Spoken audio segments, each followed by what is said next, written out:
A traffic cop pulls over a car for a violation, but the driver turns out to be the police chief. Jack is stubborn by nature. He actually writes the chief a ticket. A few days later, the chief calls Jack into his office. He informs Jack that they'll be holding a bank robbery drill and inviting the media to broadcast it live to show the public how professional we are. But Jack will play the robber. Turns out the chief wants to use the drill as an opportunity to embarrass Jack in front of the media, but he doesn't know this will be the biggest regret of his life. But stubborn Jack takes it very seriously. He picks out some crime movies, whether in the office or the bathroom. He studies just as hard. He even goes to the bank beforehand to record the camera positions and security layout. Soon the drill day arrives. Jack walks into the bank teller area. He takes everyone hostage and confiscates their phones. He puts hostage labels on them, tells them they've been tied up. The chief quickly receives the report. The officers participating in the drill mobilize too. The chief faces the media interviews, assures the viewers they'll complete the mission quickly. Then the chief quietly calls Jack, tells him to make sure he acts realistic. But Jack completely misses the subtext in the chief's words.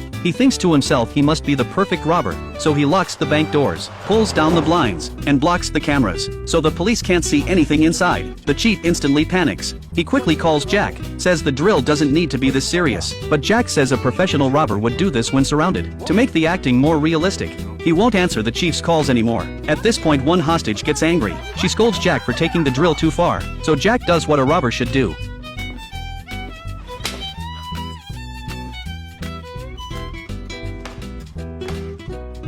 Then she gets labeled as unconscious. Outside the bank, the chief tries to prevent things from getting out of control. He has SWAT enter the bank through the vault, but they don't know Jack was already prepared for this. The SWAT team's movement in the vault is clearly visible to him on the monitors. He shuts off the vault's ventilation system. The vault loses air circulation. Before long the SWAT team is gasping for air inside.